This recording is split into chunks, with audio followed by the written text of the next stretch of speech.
back to A&E Presents. I'm A. And I'm E. Who are we really? I am Alexandra, Alex for short, and you are? Elsie for short. Period. And what are we doing right now? We are carving pumpkins. We're actually painting them right now. Yeah. We've already carved them.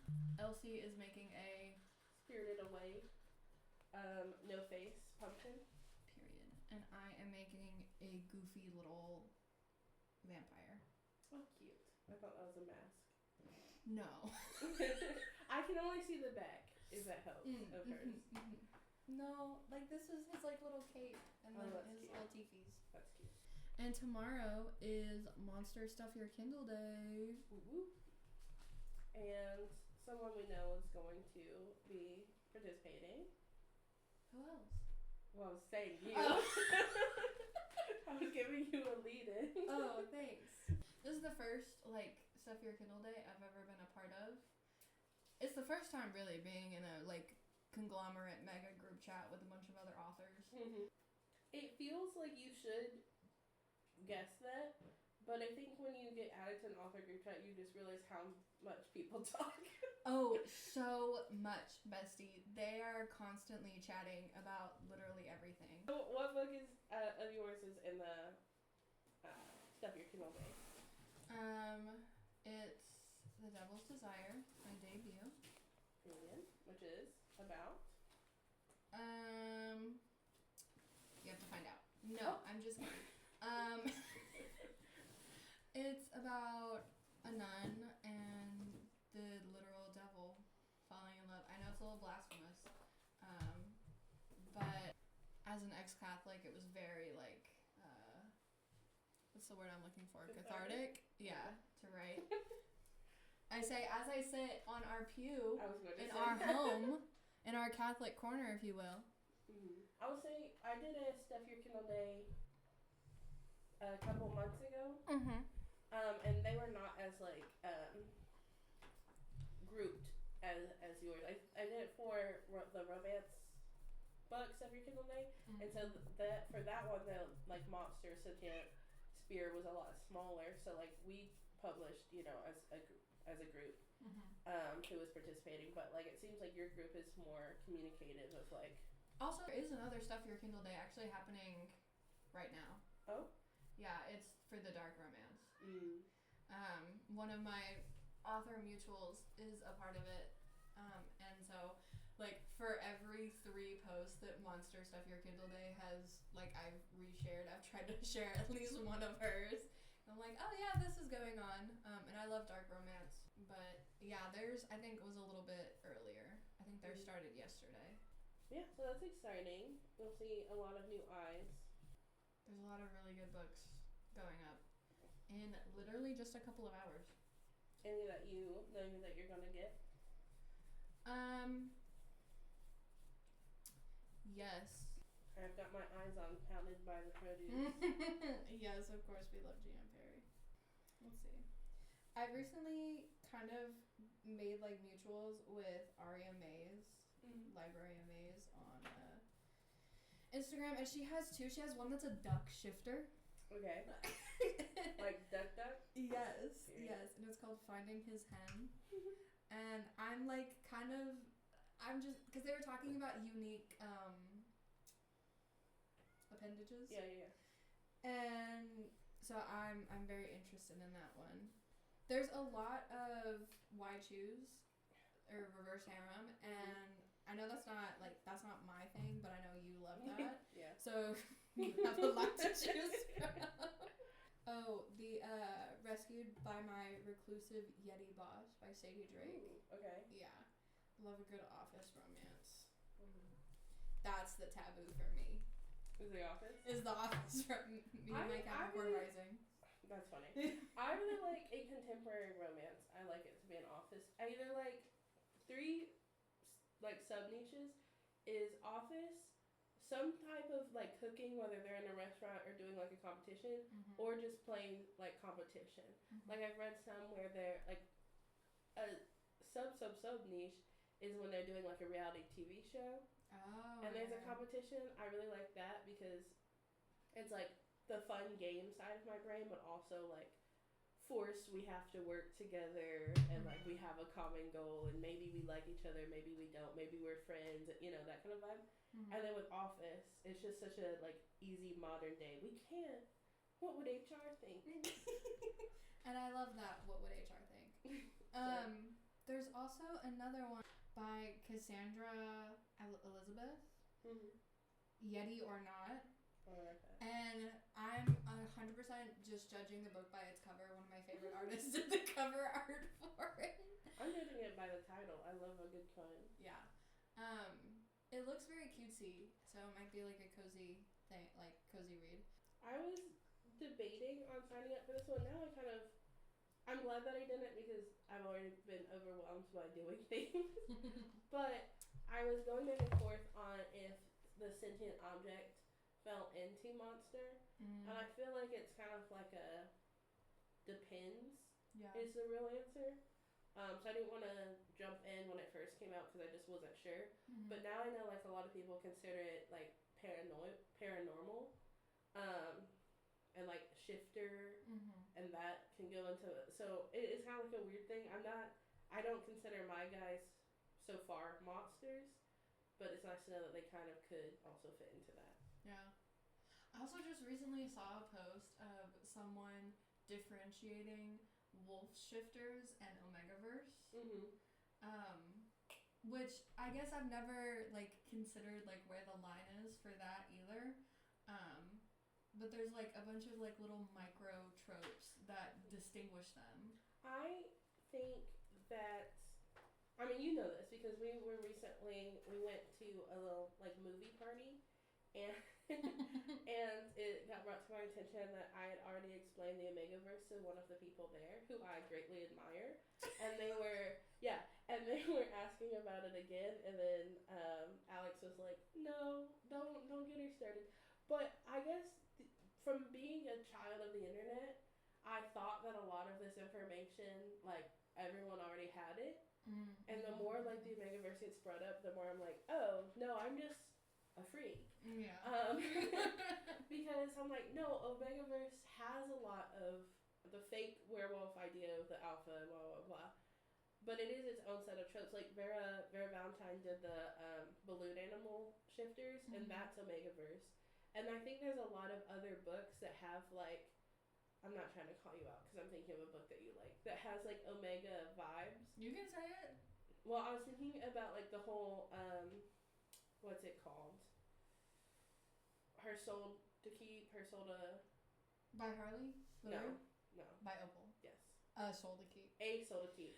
Like, because they kind of, like, the feral, I think, is closer to Omegaverse than just werewolf shifters in general, because of the nesting, because of the, like, cuddling at, like, whenever they go into their frenzy, and then, like, afterwards, they're, like, they have to stick together, that's closer to Omegaverse than, like, just a werewolf guy.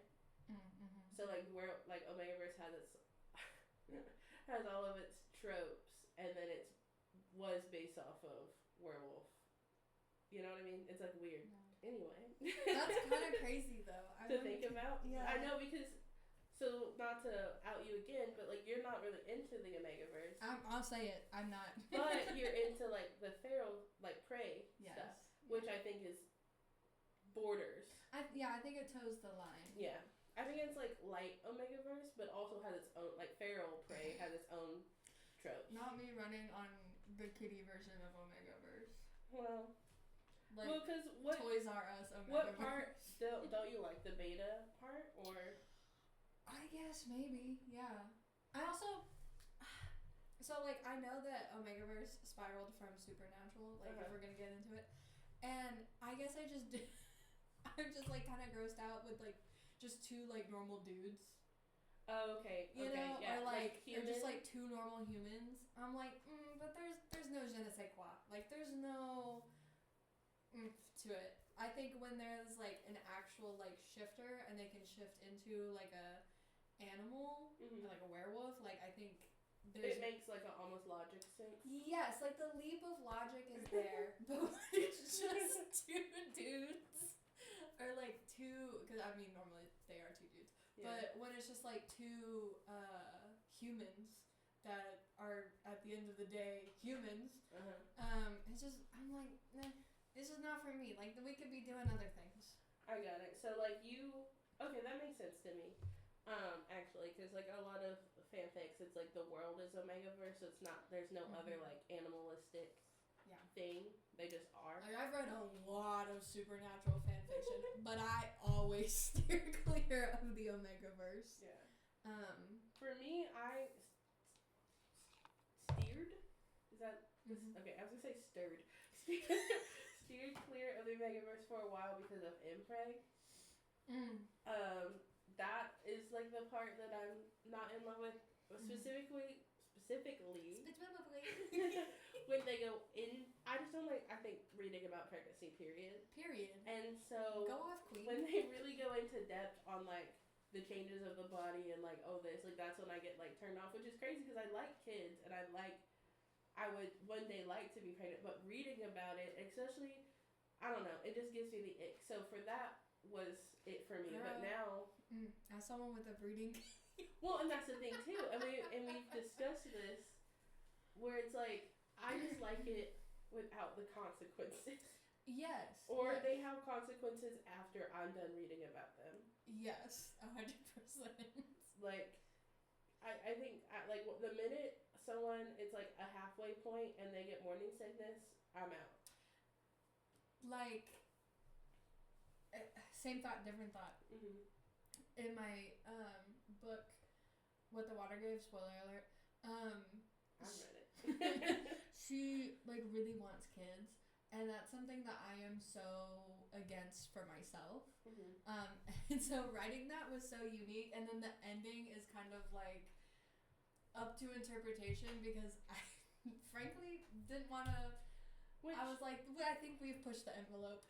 Which I think is so funny because, so at this point in time, your second book is mostly written, just not out. So I've read book 1 and book 2. Yeah. And we've already discussed this, so I'm saying this for the sake of the recording.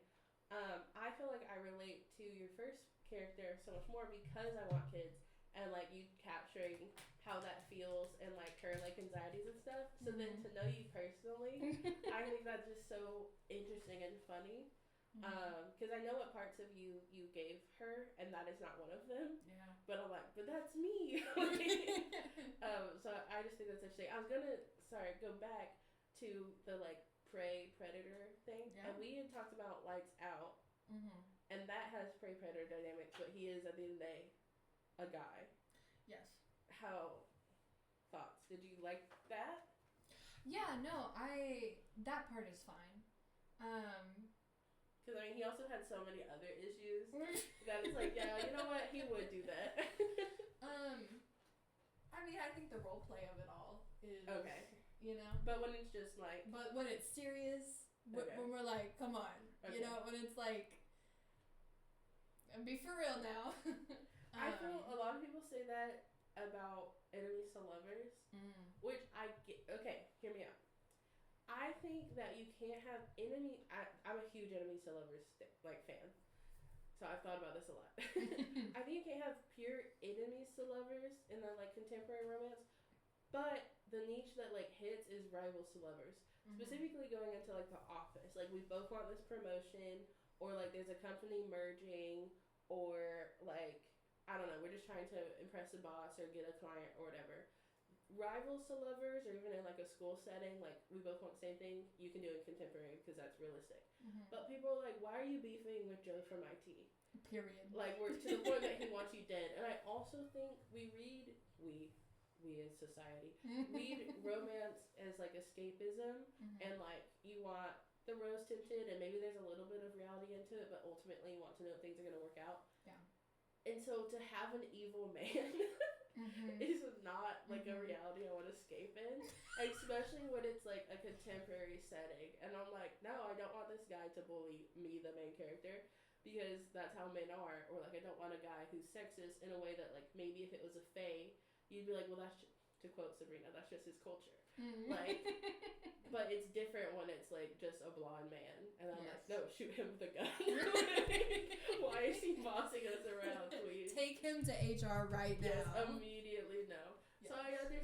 people say that too, of like you can't have a contemporary enemies to lovers, but I do think there's like the rivals or like that, unless it's political. Because I did read a book that was like supposed to be enemies to lovers, but she was a liberal and he was yeah.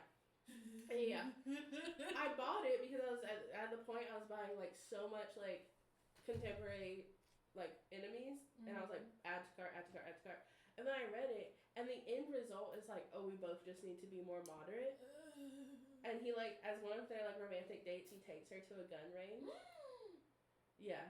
Okay. I think it's literally called. Yeah, it is. I can picture the cover right now, and I hate to see it. So like that is a bit not it for me. You know, and I think under normal circumstances, fine. Like in life, or well, you know, but like in the way that our politics is going right now, I don't think so. So it that was a little bit too much for me. I'm gonna sneeze. Damn.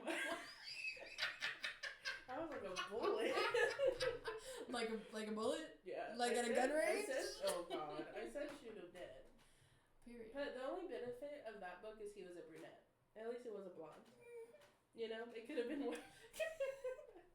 It could have been worse. So blondes are your favorites? No. I feel bad because we've been we as in friend group and stuff. Have been trashing blonde men for so long, but one of my main characters. I was about to say, so why is one of your main characters in one of your works in progress blonde? Answer for the court. They would like to know. And you know what? And he's an asshole. I'm writing him to be an asshole. Yes, I love him, but and I hope people do, but I don't know. What if people hate him? Well, there's 2 other guys. You know, on this same topic of white shoes, I was texting Elsie a while ago, and I was like, you know what? My ultimate nightmare, I think, is white shoes.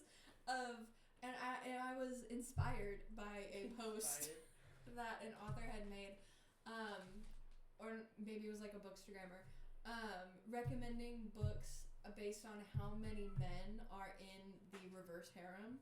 And it went all the way up to 8. And I think if I had 8 men attracted to me, like if I was alone in a room with 8 men, that's my own personal circle of hell. Yeah. What if it was women though? Reverse harem women. I mean, it's for a woman, because otherwise it's just harem. But yes, I mean, I think that's a little bit better, but also at the end of the day, like, that's also 8 other individuals, including yourself. Yeah. Okay. Let's break this down. First of all, I wanted to... Let's break this bitch. Also, I kind of want to add some pink around, like, where the cheeks would be, but otherwise... Oh, that's so cute. Are his cheeks pink or are they purple? Girl, I don't remember. You can look it up. Yeah, actually, so continue. First I was going to say, I've only read one book that had an actual harem, and kind of like Superman, it was a surprise harem, a secret harem, if you will. And I was pissed off. I was furious. And I think that's I can't remember I can envision the book, but I can't remember the title. Is it purple? His little icelets are purple. Okay, so purple around the eyes then. Yeah. Okay, but it was like I'm spending this time. It was enemies to lovers, and we're get to know this girl, and they're like, it's very political, and they're fighting against each other and like getting in each other's heads, and then like they have a kiss or whatever, and then he brings her to his harem to like look around. And I got pissed. I was like, why is he doing this back and forth with me, and he's not leaving them? Like, that wasn't the point. It was just like, you could be like my main, basically. And yeah, and I literally had to sit with myself and be like, do I not like harem? I'm like, no, I just like it when the women's in charge. Yeah. And I think part of that is a Libra, like, why should I have to make a choice when the author is doing such a good job at like making them so whatever. Yeah. But I do think hi baby, my cat just jumped on me. I do think that it's the time management of it all. And like, you can't have a job if you have 8 husbands, I feel like. because someone always needs something. Real. You know? Yeah. So, like, what? Oh, I would be pissed if I was a working woman and I had to come home and feed my 8 husbands. Okay, well then, no, here's my thought then. Okay. What autonomy do you have outside of your 8 husbands then? Well, Like, if you don't have a job, that means Yeah. you're not leaving the house. are you and having like, kids in this scenario? okay, well, even if you do have kids, so now your identity boils down to you, your 8 husbands, and all of the kids that you are pumping out for your 8 husbands. Yeah. Like, throughout that, like, do you have time to go to a yoga or Pilates class? Do you have time to go to a book club? Do you have time to make fucking friends? So I read 2 books that have upwards like of 8-ish. Mm-hmm. I think 6, and I think they're both 6, but one of them is and counting, because every book they keep adding another. I think I know yeah. what you're talking about. Yeah. Both of those are magical. One is magic like in the Fae realm, Mm-hmm. and the other one is like, which I think this is really well done, is each bond that she has, so each future husband, she gets more power, and they like share power or whatever. So like with all of her boyfriends, I'm gonna call them husbands for the sake of continuing her a little bit, but I think she has 5 or 6, but they each get more powerful, and then so they like fight stuff, and like they have like their family, and like each of them she does different things with, and she does have friends, and their friends are also bonded to people, so it's like that, but it's very like in the community kind of thing. I was gonna say something with this. It had to do with the husbands, but I don't know. In that way, like it makes sense. Like that was built in the world building, but I do think it gets like culty when like you can't leave your 8 husbands, and all you do is fuck around and find out. I mean, yeah. But 8 is a lot. It's an insane number. It's good for however long the book is, I'm sure. Yeah. One would hope. I mean, hey, if that's your dream. Oh, I remember what I was live going your to life, say. live your truth. I don't think that I could have 8 husbands if they weren't dating each other. That's what I was going to say. Okay. If you're going to have... Everyone's got to be a little bisexual. Yes. I think they should be bisexual at 2. I think once you're dating 2, they should also be dating each other. In literary, I'm not saying like, your partners have to be partners in real life. Yeah. It would be a lot cooler if they weren't. But like, I think, especially if I'm reading about like a reverse harem, and I'm just seeing the same woman getting dicked down for 8 books, just by different people, I start to get bored. But if one time the guys are getting it on it, I'm like, ooh, a new combo just unlocked. New bombshell. Yeah, so I think a lot of my favorite reverse harems are also cross swords. In some way. The other one, the Fae one that I was talking about, that she keeps, that's ongoing. The first sex scene we see are 2 of the guys. And I was like, okay, period. And then the other one, they kind of more like aid each other. I don't know, I can't remember if they cross swords, but I'm going to reread that series soon, so we'll see. Lord have mercy. One of our friends who suggested it to me, just reread it and said that her favorite has changed. I know mine won't, because I'm an enemies to lovers stan from day one, and this guy hated her guts. So I'm gonna keep loving him, and I know how their story ends up playing, so I know he's gonna be my number 1. So I'm curious to see if my number 2 has changed. So very interesting. What kind of? I'm just saying guy because we're talking very heteronormative right now. But what kind of tropes do you look for in like your literary man? I think that's a loaded question because literary monsters. Well, because I read a lot of like dark romance when I'm not reading monster romance or paranormal romance. And in dark romance, most of the guys kind of follow the same format unless you're Lights Out, where they're like this dark and like kind of deranged guy who is 100% stalking her and treating her like We'll have a follow-up question like she's nothing, whatever. But then he's also like going to the store and buying her flowers and fixing her lock on her back door and like making sure that her bag is packed in the morning. So you have a competence kink, is what yeah, I mean, I guess in fictional men. Yeah. I was gonna say, what level of stalking? Again, not in real life, but because that answer is 0. But yes. What level of stalking do you think is okay versus like, for instance, too far for me? Just because I didn't get the feeling that he ever liked her, and like I feel like if you're gonna be doing all of this, I want you to like the person. I love it when they're obsessed with them. Yeah. Like day in, day out obsessed. And this is maybe stemming from my DC Comics love, but I love when they're like, they've planted cameras. And they're like watching the other person to like, you know, make sure that they're okay, but also like it can get a little spicy. Yeah. I think that's okay. Planted cameras is so specific, but so like it happens in a lot of dark romance. Like that is a very common trope. I'm thinking, I don't know if this is Lights Out or if I'm mixing it with another one, but there was one where they put it in like their, like, not Febreze, but like their plug-in, their scented plug-in. And that does not do well for me with someone who's paranoid. Yeah, who's paranoid at all times of being watched. But I'm like, I kind of like it though. It kind of like adds to the thing where I'm like, well, Josh did it.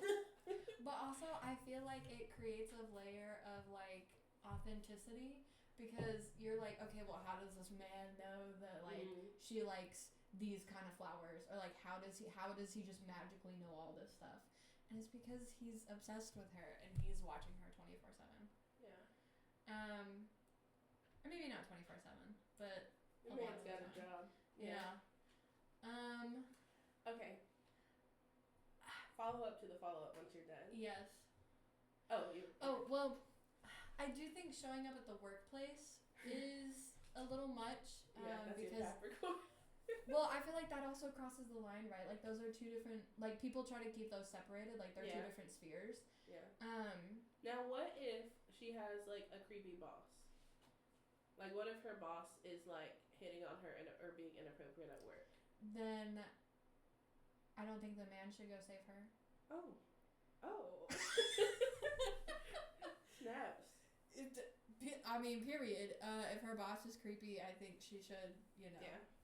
Stand up for herself. Or exactly. I don't like it when women don't have a backbone. I'm like, what do you mean she's a shrinking little flower? Yeah. What do you mean she's 30 years old and she doesn't know how to file an HR complaint? I do like it when it's like the bit of, like, let's say that situation was happening and the guy goes to fix it for her and she's already handled it. Yes. I do like that because it's like, it's kind of eating your cake because it shows that he's willing to do that and like he's not just like letting this stuff happen to her, but at the same time that she's fully competent without him.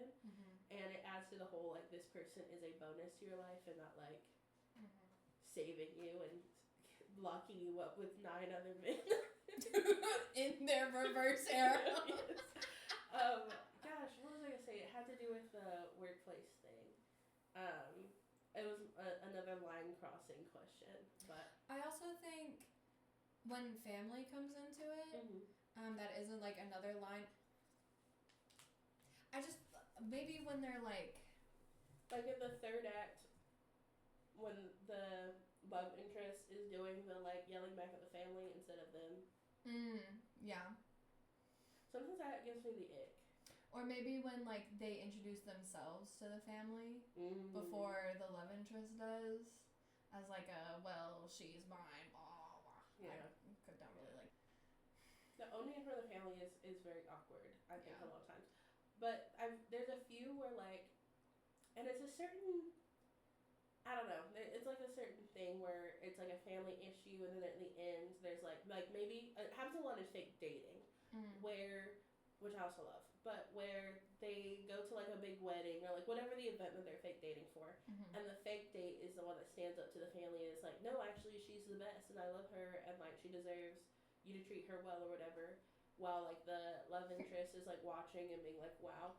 I I prefer when it's either a tag team or like maybe they start and then the other person's like, no, I got this, and it's more of like you help me feel like I can say these things, or you give me the confidence to say these things, and less like you're taking care of this for me. So I agree.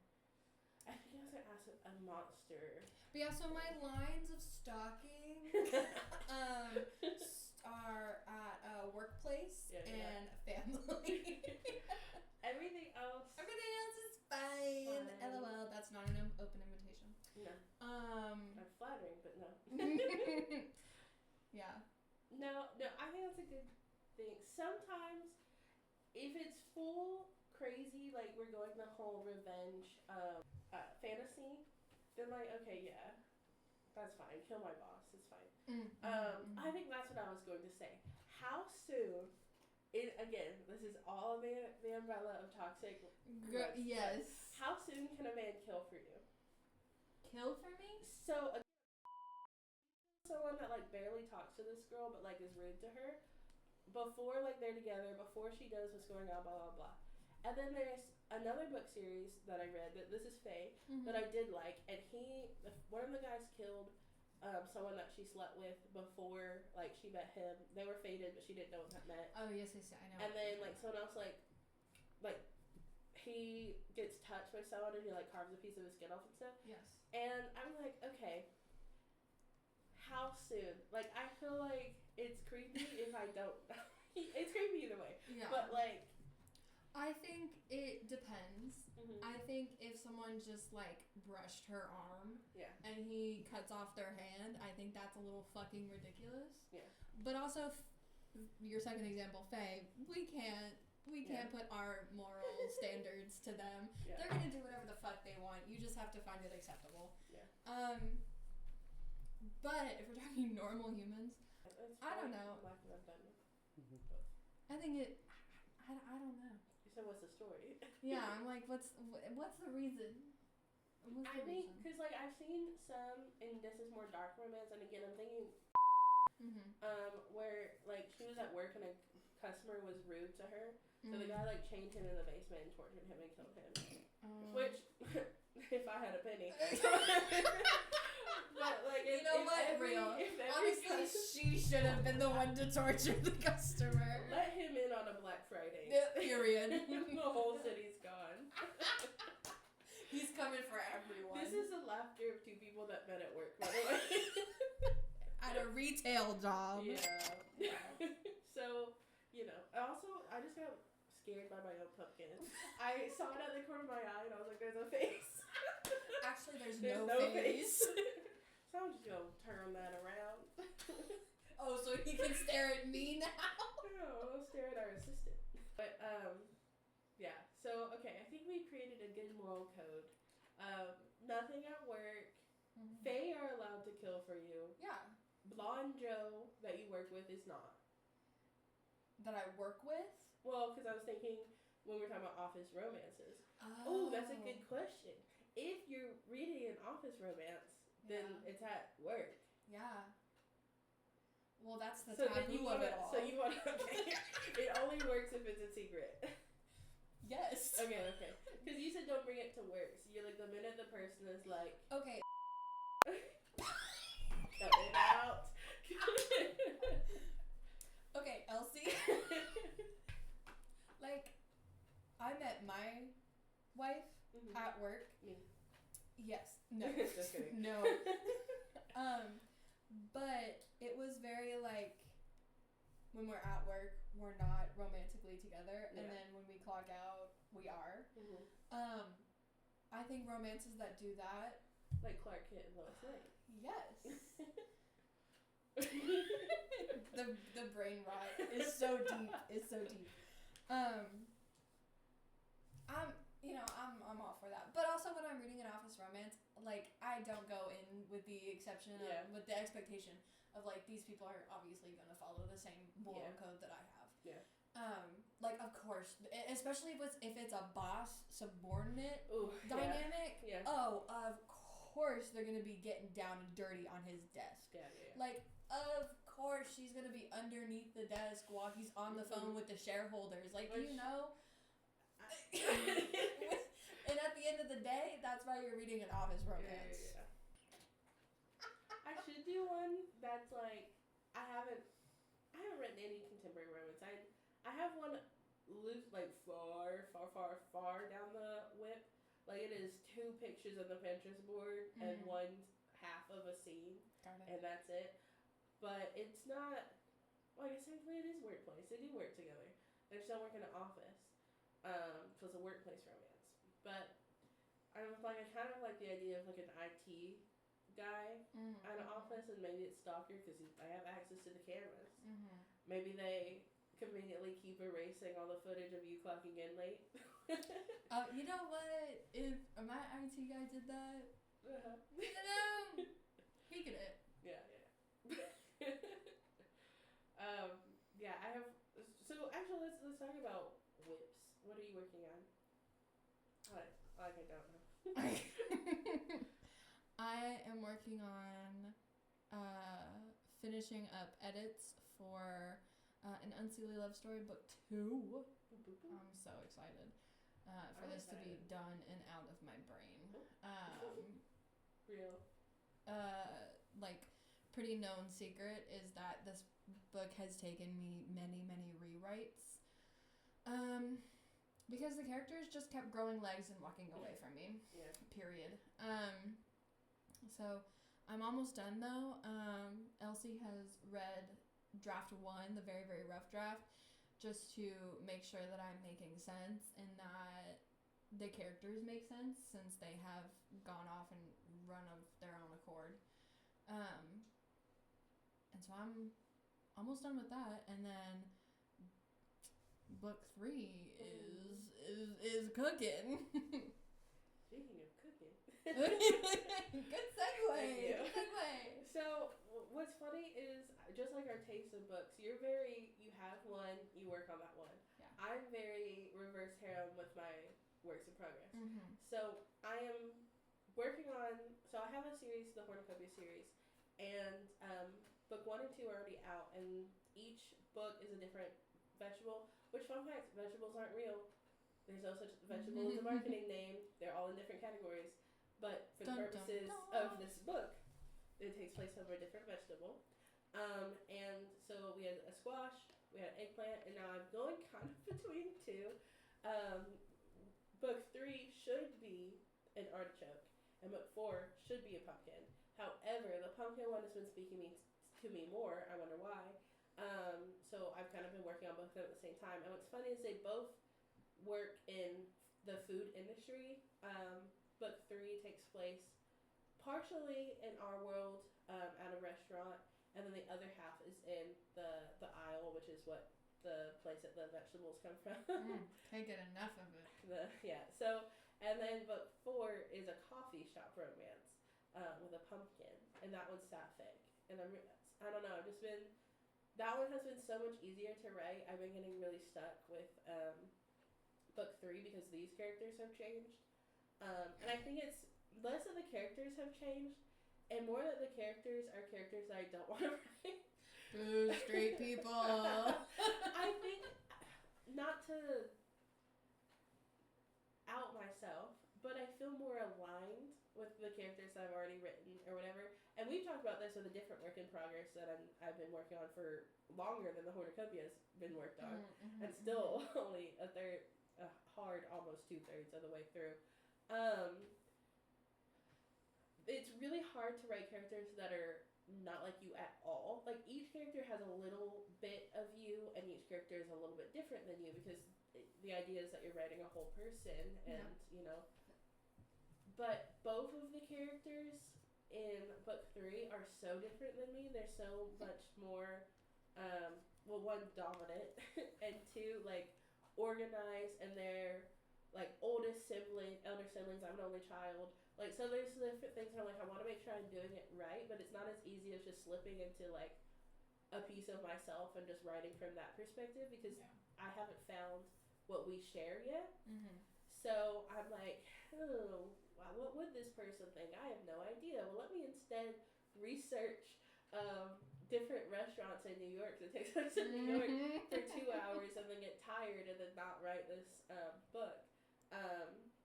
So that's been my struggle, and I've kind of, the plot was a lot more complicated, and I've simplified the plot, and so like I'm having to like restructure when certain things happen or like what information is gonna happen in book 3. And it's kind of funny because it is such a silly series. Like it's a series that silly idea for a series, these sentient vegetables and whatever. But I take it very seriously. But I also crack so many jokes that then become lore, and then I have to like go back and refer and be like, why did I say that? Now this is like a thing, because I just was trying to be silly. And I'm also writing a prequel to this series that is tonally very different, but takes place in a Fae world that's introduced in book 1. And so that's what I was working on today, as I was writing that. And it's just so funny because they're so evil and all the characters in the cornucopia, while I tried to make them realistically unlikable or realistically bad, or have like what's the word I'm looking for, realistic character traits of like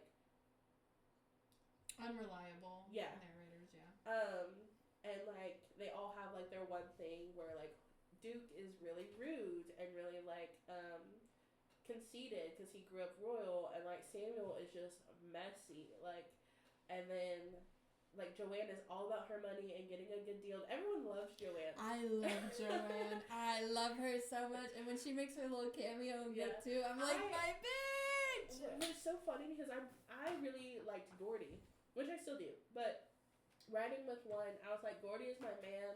That's who everyone's gonna love. That's who like I'm gonna really champion. Blah blah blah. And like Joanne has all these flaws, and like that on purpose.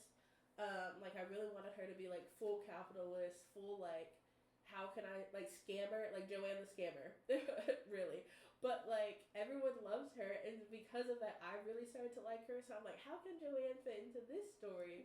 Or like I was writing a different thing, because again, I'm a work in progress hopper. I also have a book that I should be writing that's none of the ones I've listed so far. So we're doing great. But I have I'll say a purse book that's in the works that's just for me. And I mentioned like Joanne's job, like, so I made that, makes a little cameo in that book as like a thing. And then, so I don't know, but oh yeah. Well, so next year there's 2 things I'm really excited about. One, I'm collabing and doing an alien book, which is the book that I should be working on right now, but I'm actively looking away from. But also, we have, I want to say a duology, where Alex will write the first book and I'll write the second book, and it's in a shared world. Do you want to? I think we should save that for a different Okay, episode. we'll say that so we can talk. So you have to stay invested. There's a lot of stuff. Next year is looking crazy, and I think, not to get too like sappy, but it's just so interesting because I published some stuff under a different name, which you will not be privy to, previously. And then just on like a whim, I told a story on someone else's podcast, but just on a whim, I was like joking with Alex about shopping vegetables, and our little bit started the cornucopia, and it's been, I think it'll be a year next month since that came out. And since then I've written 2 other books. Like next year is booked. She says booked. Booked. She says excitedly and shaking and quivering. And people are like, oh, you should come do this event. Or like, obviously we both are doing Stuff Your Kindle Days and interacting with other authors. And it's just like, how did we get here? I feel like I'm in like my little slippers and pajamas being like, oh. Very real point, and I'm going to call out one of my favorite authors right now, Miss Katie Roberts. Oh my god. I love her down. Yes. I love her to death. She could run me over, and I would say, thank you, can you please sign my book? I don't know how she does it.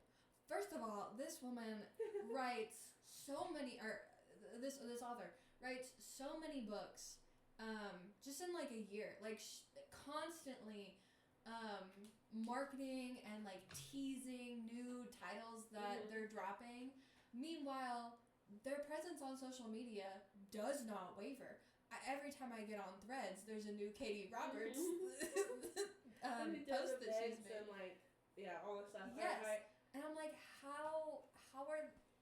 I just want to know, like, what the secret is. Like, clearly they have unlocked it. Yeah. Clearly they have discovered the secret of writing and marketing and, you know, having a life all outside of your job. Yeah. And that's crazy. I mean, shout out to all the authors, and a lot of them are in the, like, Alien collab, and, like, I didn't mention it, but I did Ghost Lake Falls this year. Ghost Lake Falls collab I did. Shout out to you guys who have kids. I think about that every single day. I'm like, I have to fight my cat for computer time. I know that's right. And I think we're both in a relatively privileged situation to be able to write what we do, and I can't imagine also having a full-time job and being a full-time parent and like having more than, you know, currently more adult responsibilities and still churning out so many books. And I kid you not, I've been, as a heavy introvert, been chewed on or like picked up by the scruff of my neck and like been dragged along this promotion journey for everything that I've been posting. For every 3 posts from Elsie, know that someone had a gun to my head or like helped me make the post. I am so like not antisocial, but it's I'm good at being social when I'm pressured into being social. I'll say it that way. So like, kudos to all these people that are maintaining Discords and on their websites and tweeting and threading and have a newsletter that they update frequently. Yeah, I created a Discord whenever I joined the Ghost Lake Falls Discord, and I was like, yeah, I'm gonna blah blah blah blah. I didn't know people were joining it until literally last week. I asked someone to like, oh, can you put eyes on this for me and like give me advice? And when they joined, people were like, oh, hi, welcome on. And I was like, oh, God. I haven't been on this in months. I think I put one link in there, and I was like, okay. Here we are. There's a picture, and that's it. It's called Elsie's Grapevine, if you want to join, because I thought that was funny. But also don't join, because I'm not there yet. Don't join yet. Yes. You can join later. And we talked about like making websites. There's so much that goes into it. Like if it was just writing, pressing publish, and then your book gets picked up and everything's hunky-dory, that'd be one thing. But so much of writing is promotional and talking about it and interacting with people, which is both, it's like editing your book, which can be very fun, but also for me it's the worst part of the process. We've talked about that too, the editing. Formatting, I think, is the newest circle of hell made just for me. Just for you, bestie. Just for me. They said, actually, I don't think you know what a comma is, and you should deal with that for the rest of your eternal life. Which I do know what a comma is. It's sometimes they don't put them there. I know. Yeah. So, as I have put eyes on this rough draft, which actually wasn't that rough, you're welcome. It was sanded at best. For your latest book. Alex had the displeasure of being Don't say it like that. Well, the first person to view Squash in all its glory, and by glory I mean stream of conscious, no spaces, no tabs, no quotations, no she said, no line breaks, barely a comma. Actually, no, it was, so sometimes when inspiration hits, I will write so quickly that it'll just be a paragraph, but like 7 people have talked. They've changed. It's a new chapter. And that's what she got. Now I try to do better, or like if I know one is really rough, I'll add a comment, or like I'll like at the very least add spaces or quotation marks. But that is not what Squashed was. And they locked in. They put their headphones in. They locked in. But Elsie was like, if you comment, comma, one more time,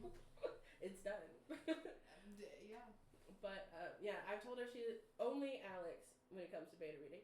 Has full reins to add in commas without telling me or without asking. And actually, it's highly encouraged. And only then, because unfortunately, Love and Light, some other people also don't know how to use commas. And will say, oh, this needs a blah, blah, blah here, or I feel like this is blah, blah, blah, and it is not. So I trust them. You are my gold star. Yeah, I was unfortunately locked in when learning about prepositional phrases and sentence fragments and stuff like that in English class. It's funny that you say that, because when I did my last pass through of my own the last book I wrote, I was going through my head and I was thinking about my 6th grade teacher, and she was like, picture a log, and I was like, through the log, over the log, under the log, comma. And I mean, there's some obviously that don't work with that, but like I was like, okay, although, comma, henceforth, comma. Like it really bringing it back. Yeah. Thanks, Miss George. Shut up. Yeah. She's not Yeah. No, she's listening. She's 100% in. locked in. Yes. You still don't have a timeline for when you think this one will be out? I want it to be out by December. Oh wow. I don't know if that's gonna happen. I think it could. If you move into beta in like the next week or so. Yeah. I think the only problem that I'm foreseeing is, obviously this is book 2. And I feel like I have fleshed out the world enough to where if you pick it up without reading book 1, you will still be able to understand. There just might be some nuances that you miss, especially in the scenes that overlap with book 1.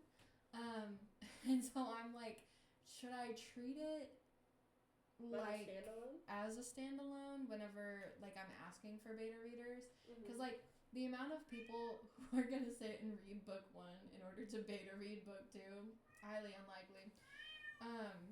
Because book 1 is very chunky. I don't know like how I should market it. There's at least 3 people, including or excluding myself, who read the first book, right? So you'd send it out to them, and I didn't reread book 1 before reading book 2. So unless I just simply remembered something, which unlikely, then I mean it was new to me. I feel like book 2 is very insular, so but you could also propose like do a split, like have those same 3 people, okay, go ahead and pick it back up. We know like one person will for sure, and then have like an extra 3 people read only book 2, and then maybe like be like, I'll give you book 1, kind of group A, group B kind of thing. And also maybe give the different groups different docs so that they aren't seeing what the other people have commented. It was that idea. You don't have to. I know I was very overwhelmed. I made it. The last book I wrote was for the Ghostlight Falls, Elsie and Defiled, and I sent. So the first 2 Hornicopia books, I sent out a wide net, and then it was either Defined and Defiled or Plain. I can't remember, but the first book that I put out, I sent a wide net, got like maybe 5 or so beta readers, which is a lot. Especially just coming from like a circle of people that I know and not like sending it out through like book funnel or anything. And so when it came time for the next one, cast a wider net. I think it was I don't know, either one. Planted or Defined and Defiled. Too many people responded, and I had like upwards of 8 or so people that read it at various times. Some people didn't finish, some people went through the whole thing, and I got annoyed. I was getting, and you know this because you were there. I was getting so frustrated with that's what it was. It was Planted, because for D&D I took less people because I was so like, at the end of Planted I was like, I don't even care anymore. it does get that way at the very, very You're end. like, I'm ready to press play, or press submit, I don't care what they say. So for Defined and Defiled, I think I cut people off. Someone read it after I had already submitted it, and I was like, thank you for the notes, but I'm not taking them anymore. And then it went out to art. Oh, because Defined and Defiled got sent out with the Ghostlight Falls arts, separate from me doing my beta. So I'd already cut off my beta. Did the art reviews. Someone reached out to me with 2 people reached out with actually valid things that I needed to change in like a formatting error. So I fixed that. And then I was like, no matter what, if anyone doesn't like it, if anyone says blah, blah, blah, it's submitted. That's not my circus anymore. To the point that I forgot about the book. Alex knows this. When reviews were coming in, I was like, I don't remember writing this. I had someone text me or leave a review that had like a pun in it, and I texted them and I was like, oh, this is so funny. Like, this is such a good pun. I should have taken it. And they said, you did. That's from the book. And I was like, oh, I'm hilarious. You are. You're very funny. Thank you. So that's been the most fun about, I think, our writing styles is specifically with this book. I've been your humor, what's the word? I don't like pick brain of outer. My humor muse. Yes. Okay. Yes. And then in the reverse, I'll tell you something heinous that I've concocted, and you help me like mold it into something a little less reasonably heinous instead of atrociously so. There's only one thing recently where I was like, I'm going to add that anyway, and you're like, but yes, I'm but familiar. usually I'm like, okay, so I have a squiggle, 2 pieces of strings, and a plate of corn. Is this anything? And she's like, respectfully, go to bed. Respectfully, it's nothing. So I think that it's a good balance. Or I'm like, hey, wouldn't it be cool if instead of writing the book that needs to come out tomorrow, what if I add 3 more? And you're like, what if you don't? I'm like, how many burners are on this stove? The stove has been off for years. It's rusted. Years? We're putting pots on top of the fridge. Why is it off for years? The microwave. Like, I don't know. There's so much. Is that how you came up with squash and planted? You popped them in the microwave? Yeah, but there was foil on top, and so it exploded. No, you know how I came out with squash, because you helped me. Yes. You were there. So. And you were there. And you were there too, and you should hear this. So yeah, we're chaos and organized chaos, I think, is the branding. Aw, you called me organized. It's the first and probably the last time. Well, when it comes to writing, you have your notebook, you have the outline, you have the map, you have whatever. I, again, have pieces of string and notes here on my phone, on the wall, in a notebook that's under my bed. That's real. I found it yesterday. And like, you know. Yeah. And then when I look at all the notes in one go, I realize that they say the same thing. So. Guess what? Time to wrap. It is officially Stuff Your Kindle Day. And we made it. We did make it. That's so crazy. Who would have thought? This might not ever come out, or if it does come out, it'll be way past Stuff Your Kindle Day. Comes out in 2 minutes. Rough cut, nothing else, just out there. Yeah. Doxing everything. Cats, yeah. So, happy Stuff Your Kindle Day. Congratulations, you made it. I'm gonna go, I already own it, but I'm gonna go buy it. I don't think I own the Kindle. I don't know. Do I have the physical? Do I own the Kindle? No, I don't. Because I get it off of Kindle Unlimited when I reread. Period. It is on Kindle Unlimited. Yes. And so is your other book? Yes. And so are all of mine? Yes. So, you know, I'm going to go, actually when we part ways, that's what I'm going to be doing tonight. What? Is shopping on Stuff Your Kindle Day.